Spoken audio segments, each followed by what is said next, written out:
everybody. Welcome back to my island, my autism. So I hope everybody's doing okay. I know that we're still under this whole, you know, stay away from people and self-distancing and everything like that. And I'm still doing okay, which because I'm just loving it, but I know that a lot of people are not. So I'm hoping you guys are doing okay. But today's video is on stimming. So stimming is basically defined as self-stimulatory behavior. And what self-stimulatory behavior, it can be anything from like rocking, like this, or side to side. Pacing, flapping. Flapping can be like when someone's standing or like doing something like this, or flapping their arms like this, or there's various ways of flapping. Tapping, where they're just like tapping, say like a pin on, I don't know if you can hear that, but that's me just tapping my pin on the table. Tapping their foot, or tapping their fingers. Sometimes I do this. Clicking of the tongue, like, or making loud noises like yelling, especially for like nonverbal people. They will make noises with their mouths and it can be very loud, but that's a stim. Repeating words. I know when I was really thinking about this and I was like, do I repeat words? And sometimes I do. I don't do it very often, but I do know that I repeat "I'm okay" all the time when I'm actually very upset and on the verge of a meltdown, or even in the middle of a meltdown. I will say over and over and over again, "I'm okay, I'm okay, I'm okay, I'm okay." And it's more so, it is a stim, but at the same time, it's a mechanism that I'm trying to use to say to myself that I am okay and that I can calm down. Sometimes it works, about 90% of the time. Um, and just stuff like that. Now, if you're neurotypical, you might say, well, sometimes I bite my nails. That's technically a stim. Or, sometimes I have a nervous tick. That's a stim. Or sometimes I rock, or stuff like that. However, the difference is that neurotypical people don't do this on a daily basis, with incorporated with everything that they do in life. And most of the time, neurotypical people, they know that they're doing it. Whereas someone like me, I usually don't know that I am sitting here doing this. Now, I know that I don't really rock when I talk. I have to actually tell myself to do this. But if I'm sitting there playing a video game, watching TV, I crochet, so sometimes I'll be crocheting. It is natural for me to go ahead and just start doing a little rock back and forth. It is calming. It's, and most of the time I don't even know I'm doing it. Now, when I am talking to people and I'm sitting down, I'm always moving my fingers. I'm always doing something with my fingers or my foot. I'm always tapping it or shaking it in some type of way. So that's something that I know. See, I just started to do the rock and I didn't even realize it until I just said it. So sometimes I guess I do rock when I'm talking and I don't know. It's calming. So people who, the one thing about autism spectrum disorder is that it's a spectrum. And what is true about one person with autism is not true about another person with autism or Asperger's. Um, it's all the same. However, the one thing that is across the board is the fact that everybody with autism or ASD has a stim. Now, sometimes there are even self-harming stims. When I was younger, I would scratch myself until I bled. Luckily, I have no scars, but I would scratch, scratch, scratch, scratch, scratch, scratch, scratch. I just could not stop myself.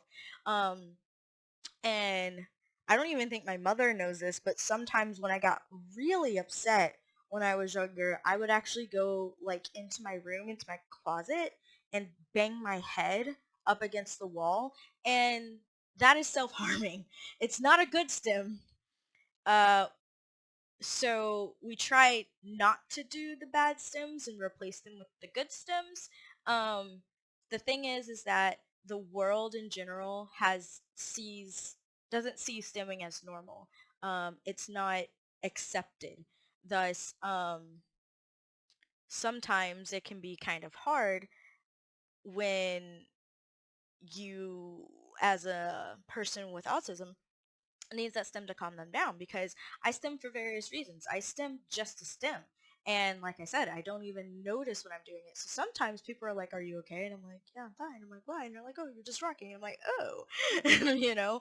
So I'm like, "I didn't know." And then sometimes I'm rocking or pacing because I am upset, and that's physically showing that people, because it's different. It's a different type of rock. It's a different type of pace. It's a different type of talking.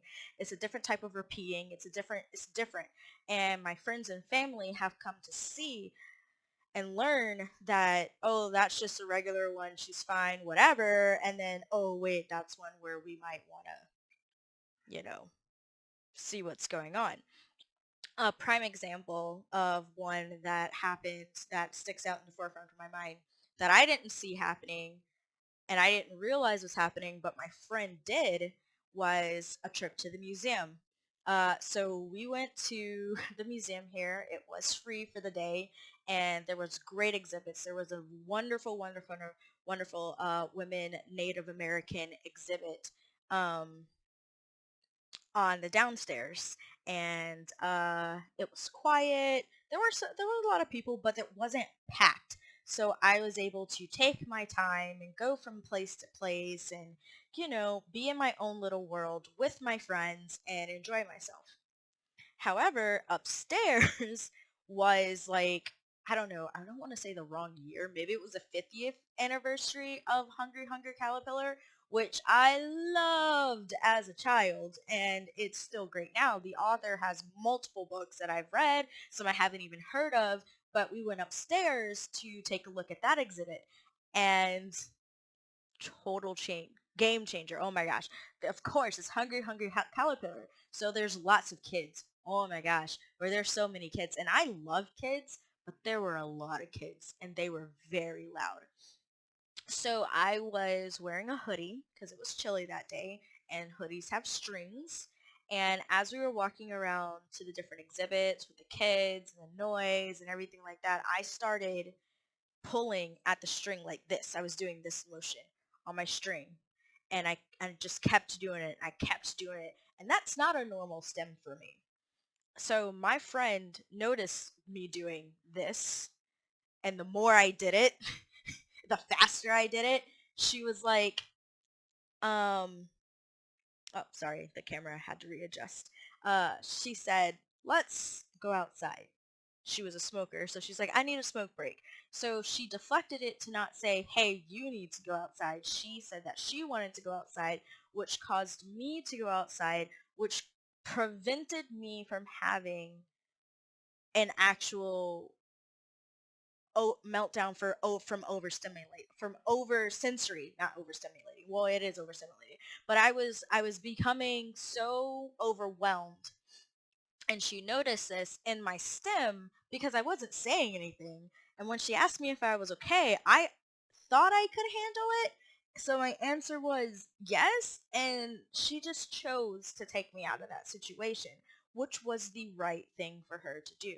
Because I guarantee you, if I had stayed, that eventually I probably would have had some sort of meltdown, and it would have been worse for me rather than removing myself from the situation. So sometimes I'm good at knowing, hey, I need to take a step back. Sometimes I'm not. And when I'm with my friends, they're really good at helping me with that.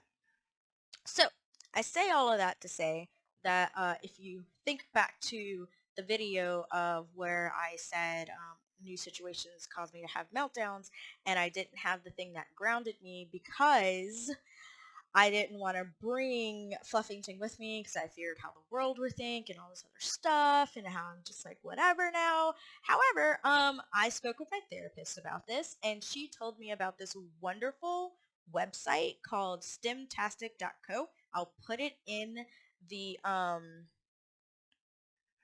comment, well, not the comments. I'll put it in the description down below. And what it is a website ran by someone who is on the spectrum, who use other persons who are on the spectrum to test out toys and jewelry for other people who are on the spectrum to use as STEM toys. So I'm going to show you two of them that I got, because I'm actually going to get a third one because I didn't realize that I had a stem of chewing on my tongue, and I didn't think that I needed a chewable necklace.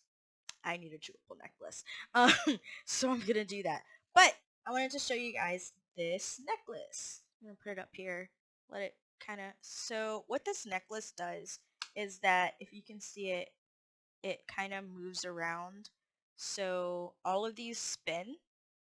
Each one spins and they interlock with each other. It's stainless steel. Make it stop moving. But I was like, I don't know if I'm really gonna use this, but I totally did. I put it on the first day, and I noticed that I automatically started messing with it and everything like that, and it's pretty awesome. So I like this, and I also like the design of it because I am not a like jewelry type person, but they have so many different designs on there that this one I really liked. So the other thing that I got that I'm not sure if I'm actually going to use or not, but I thought they were super cool. I might not use them because I have a thing about stuff being on my wrist. Like, I don't wear a watch, even though I have a really nice Samsung Galaxy watch. I don't wear it all that often because it just, I don't really like it. It's a sensory thing for me. But there's three of them. One, two, three. And I really like these because they're green, yellow, and red. And they say, I'm okay. This means I'm okay. And then yellow says, oh wait, can I get it to focus? Kinda. It says, I need space. Got a little emoji on it. I need space. And then this one says, hold on, what does this one actually say? Please leave me alone. Okay, so this one says, it's red and it says, please leave me alone. Please leave me alone. But I really liked that because when I think about like my family, I love my family so very much, but maybe if I can incorporate wearing these like around my family or when I'm in big groups with my friends, because I like to go to conventions even though they're like disastrous for me. Oh my gosh, I always have a meltdown at some point in time during a convention. It's so loud. There's so many things. But when I'm with family and friends at like big situations like that, if I'm wearing it, I'm hoping that they can use that as a visual key to be like, okay, she's cool, she can talk, and she's good. Or maybe if I put on the yellow one, it's maybe can as an indicator of I'm I need some space, but I'm still here. Like, and then if I put on the red one, just be kind of like, I'm here, but like, don't talk to me. Please don't try to hug me or anything like that. Um, and just give me some time. Let me be alone until I can bring myself back to the reality of the normal world, because when I say that I need to be alone, I need to go to my island, my autism. I need to retreat and be there, and those are when my stems are going to be super noticeable to a lot of people. So yeah, I wanted to just speak on stemming and show you guys what I got from STEMCO. I'll give you guys a website that has just a little bit of generic information about stemming and why people with autism stem, and when do they stem. It's all the time, to be honest.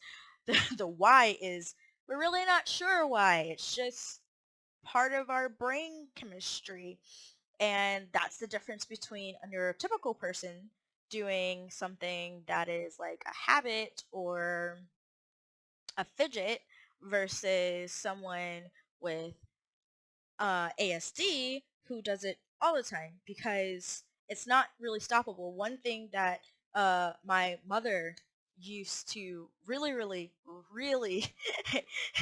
it got on her nerves when I was younger. It gets on her nerves a little bit now too, but now she knows why I do it, so it's it's easier for her to try to listen to me. Is that when I'm talking to people and I'm standing, I pace. And I don't mean just like back and forth pace. I mean like I spin in circles and I walk back and forth and I'm here and then I'm there and then I'm like turning around and I'm doing this number as I'm standing there, and she would tell me, stand still. Now, mind you, this is way before she knew that I had ASD, that I was on the spectrum at all. So it's perfectly normal for her response to have been to me, stand still, I can't talk to you when you're moving around, because she was having trouble focusing on me and listening to the words that I'm saying, because she's trying to focus, she's trying to make me stand still so she can focus. So I have no fault in her for saying that. But on the flip side of that, if I had to then concentrate on standing still, I could no longer articulate what I wanted to say to her. So then I would get frustrated and I would just walk away. And she'd be like, well, what are you trying to tell me? And I'm like, it doesn't matter. If I can't move, then I can't tell you. And I would say that over and over and over again. Thank goodness for cell phones, because texting became a great thing. um but yeah, now though she totally understands why I do it. So she will not tell me to stand still, but she will not interrupt me so I can try to say what I'm trying to say to her as fast as possible so she can be okay with not having to focus on me moving all around. It's so funny. But it's a wonderful thing. So yes, stimming.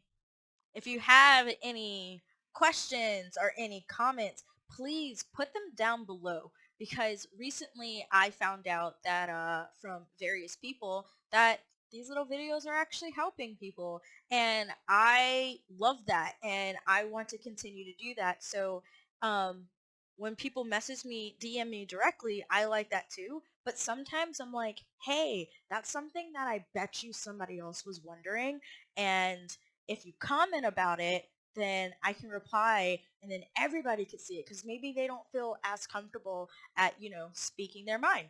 So yes, comments, question, comments. Are you on the spectrum and you have a particular spin? Do you just want to know more about it? Put it in the comments down below. I do check them. I really do. Also, please click the subscribe button and please click the notification bell, and share this. I really want to share myself with everybody out there. So do it, please.